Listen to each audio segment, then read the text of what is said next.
రామాపురం అనే గ్రామంలో వీరయ్య అనే రైతు ఉండేవాడు. ఆయన పొదుపుగా జీవించి తనకు గల భూవసతిని పెంచుకుంటూ వస్తున్నాడు. ఆయనకు రఘు అని ఒకడే కొడుకు. రఘుకు పెళ్ళిడు వచ్చింది. వాడికి కట్నంతో పిల్ల వస్తే ఆ కట్నం సొమ్ముకు తన వద్ద కూడబెట్టిన సొమ్ము చేర్చి మరికొంత పొలం కొనే ఉద్దేశంలో ఉన్నాడు వీరయ్య. అయితే రఘుకు మాత్రం పెళ్లి చేసుకోవాలనే ఆలోచన ఇంకా కలగలేదు. ఒకనాడు పండుగ వచ్చింది.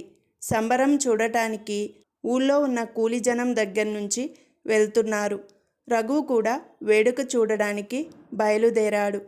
అతను తమ మొక్కజొన్న చేను దగ్గరికి వచ్చేసరికి చేలో కలుపు ఏరుతూ లక్ష్మి అనే పిల్ల కనిపించింది. లక్ష్మి తండ్రి ఒకప్పుడు బాగా బతికిన రైతే. కానీ కాలం కలిసిరాక అప్పుల పాలై ఉన్నదంతా పోగొట్టుకొని పేదరికం అనుభవించి చనిపోయాడు. లక్ష్మి తల్లి అంతకుముందే చనిపోయింది. అనాథ అయిన లక్ష్మిని నాయనమ్మ పెంచి పెద్ద చేసింది. ఇప్పుడు ఆ నాయనమ్మ చాలా ముసలిదైపోయింది. ఆవిడకు కళ్ళు సరిగా కనపడవు, చెవులు వినపడవు. లక్ష్మి రెక్కల కష్టం మీద తన పొట్ట పోసుకుంటూ ముసలిదాన్ని కూడా పోషిస్తున్నది. వాళ్ళిద్దరూ ఒక పాకలో నివసిస్తున్నారు. రఘు లక్ష్మిని చూసి ఆగి, ఏమో లక్ష్మి, ఊళ్ళో ఉన్న జనమంతా సంబరానికి పోతుంటే నువ్వు ఇక్కడ పని చేస్తున్నావేం అని అడిగాడు. పోవటానికి వీలుంటే ఎందుకు పోను అన్నది లక్ష్మి. కలుపు తీసినందుకు మా నాన్న ఎంత ఇస్తున్నాడేం అన్నాడు రఘు. పని పూర్తి చేస్తే 2 అణాలు ఇస్తారు అన్నది లక్ష్మి. ముష్టి 2 అణాలేనా, నేనిస్తాలే, వెళ్ళి సంబరం చూసిరా అన్నాడు రఘు. నాకక్కర్లేదు, నాకు డబ్బు రావడమేనా, చేస్తానన్న పని చెయ్యక్కర్లేదా అన్నది లక్ష్మి. రఘు మారు మాట్లాడకుండా చొక్కా విప్పి ఒక పక్కన పెట్టి చేలో ప్రవేశించి ఇంకొక పక్క నుంచి తాను కూడా కలుపు తీయసాగాడు. కలుపు పని త్వరగా అయిపోయింది. కానీ అలవాటు లేకపోవడం చేత రఘు అలసిపోయాడు. అతని మొహమంతా చెమటలు దిగగారాయి. లక్ష్మి అతన్ని వేళాకోళం చేసి, నా పని చేసి పెట్టావు కనుక మా ఇంటికి రా, పానకం ఇస్తాను అన్నది. రఘు లక్ష్మి వెంట వాళ్ళ ఇంటికి వెళ్ళాడు. అది వరకన్నడు అతను ఆ పాకలో అడుగు పెట్టింది లేదు. పేదవాళ్ళ ఇల్లైన ఆ పాక అద్దంలాగా అమర్చి ఉన్నది. లక్ష్మీ నాయనమ్మ ఊరికే రుసరుసలాడే రకం. పాపం ఈ ముసలిదానితో లక్ష్మి ఎంత ఓర్పుగా కాలక్షేపం చేస్తున్నదో అనుకున్నాడు రఘు జాలిగా. లక్ష్మి రఘుకు తాగడానికి పానకం ఇచ్చింది. అక్కడి నుంచి రఘు వెనక్కి తిరిగి ఇంటివైపు వచ్చాడు.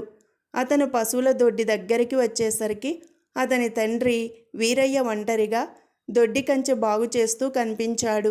ఆయన తన కొడుకును చూసి, ఒరే రఘు, కాస్త సాయం రారా, పనివాళ్ళంతా సంబరానికి వెళ్ళారు.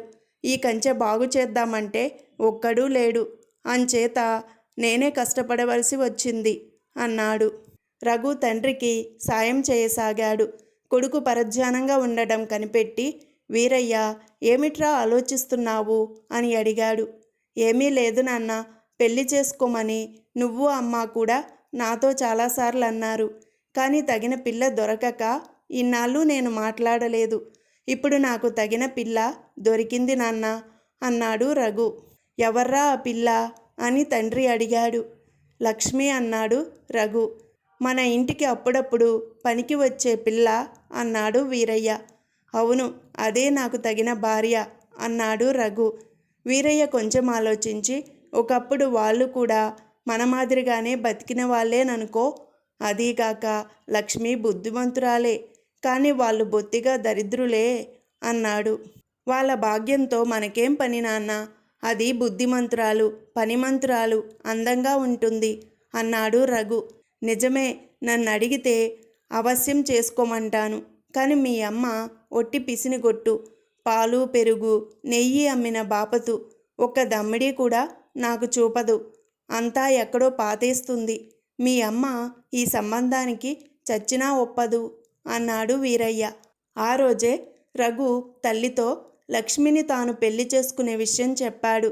ఆవిడ అంతా విని, నీకిష్టమైన లక్ష్మిని చేసుకుంటానంటే నేను వద్దంటానుట్రా, కానీ మీ నాన్నకు ఎంత డబ్బు కాపీనమో నువ్వెరుగవు. నువ్వు ఏమీ కట్నం లేకుండా ఎవరో పేద పిల్లను పెళ్లాడతానంటే ఆయన ఎంతమాత్రమో ఒప్పడు అన్నది. ఆ తర్వాత వీరయ్య ఆయన భార్య కూడబలుక్కున్నారు.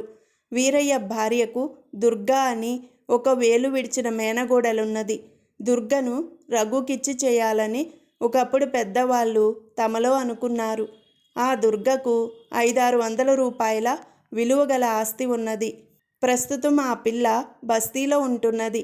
ఆ దుర్గను తీసుకువచ్చి ఒక నెల రోజుల పాటు తమ ఇంట్లో ఉంచుకుంటే రఘు మనస్సు లక్ష్మి మీద నుంచి దుర్గ మీదకి మల్లుతుందని వీరయ్య భార్య అనుకున్నారు. ఈ విధంగా పేద పిల్ల కోడలుగా వచ్చే ప్రమాదం తప్పుతుంది. వీరయ్య ఏదో మిష మీద బండి చేసుకొని బస్తీ వెళ్ళి దుర్గను తీసుకొచ్చాడు. ఈ దుర్గకు అందం కన్నా ఆడంబరం హెచ్చు, తెలివితేటల కన్నా అహంకారం జాస్తి. తనకున్న ఆస్తి 500 అయినా తానొక లక్షాధికారినన్నట్టుగా ప్రవర్తించేది. ఆమె వచ్చినది మొదలు ఇటు వస్తువు అటు పెట్టలేదు. తాను కూర్చున్న చోటునల్లా చెత్త చేర్చేది. తన సొంత పనులకు కూడా అందర్నీ పురమాయించేది. పల్లెటూళ్ళలో తనకు ఏమీ తోచటం లేదనేది. విసుగు విరామము లేకుండా వాగుతూ ఇతరులను పనులు చేసుకొనిచ్చేది కాదు. రఘుతో తల్లి, నాయనా, దుర్గా బస్తీలో పెరగడం వల్ల కొన్ని బస్తీ పద్ధతులు నేర్చుకున్నప్పటికీ దాని మనసు మంచిది. అది నీకు పెళ్ళాం అయితే మనకు 500 రూపాయల ఆస్తి కలిసొస్తుంది. మీ నాన్న ఎంత సంతోషిస్తాడో చెప్పలేను. అందుచేత నువ్వు దాన్ని సంతోషపెట్టడానికి ప్రయత్నించు అన్నది. సరేనమ్మా అన్నాడు రఘు. కానీ దుర్గ ప్రవర్తన నానాటికి దుర్భరం కాసాగింది. ఆమె చేత తిట్లు పడలేక ఇద్దరు కమతగాళ్ళు పని మానేశారు. ఆవుకు జబ్బు చేసింది. దాన్ని చూసే మనిషి లేడు. వీరయ్య కొడుకుతో, ఒరే, నువ్వు కాస్త ఆవును కనిపెట్టి ఉండాలిరా అన్నాడు. నేను బస్తీ వెళ్తున్నాను నాన్న, దుర్గకు ఏవో వస్తువులు కావాలిట అన్నాడు రఘు. వీరయ్య భార్యకు ఏం చేయాలో తోచలేదు. 2 రోజుల పాటు సహాయం రమ్మని లక్ష్మికి కబురు చేస్తే లక్ష్మీ నాయనమ్మకు పక్షవాతం వచ్చిందని, లక్ష్మి ఇల్లు కదిలే స్థితిలో లేదని తెలిసింది. బస్తీ వెళ్ళిన రఘు 10 రూపాయలు తగలేసి దుర్గ కోరిన సామాన్లన్నీ తెచ్చాడు.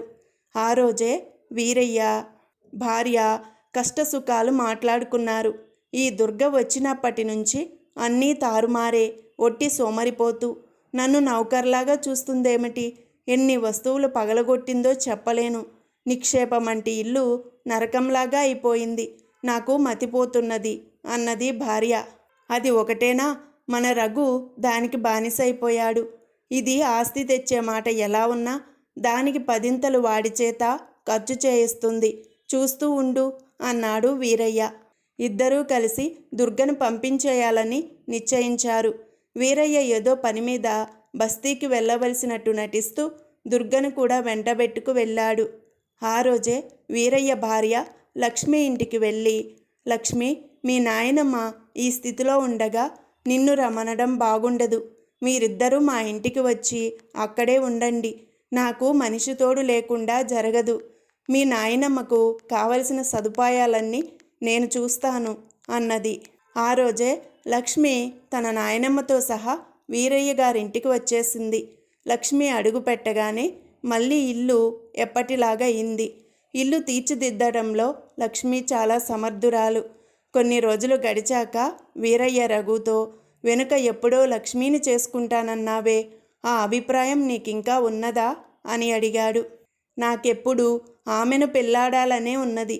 మధ్యలో మీరే అడ్డుపుల్లలు వేశారు అన్నాడు రఘు. ఆ తరువాత కొద్ది రోజులకే లక్ష్మికి రఘుకి పెళ్ళయింది. దానితో అందరూ సుఖంగా ఉన్నారు.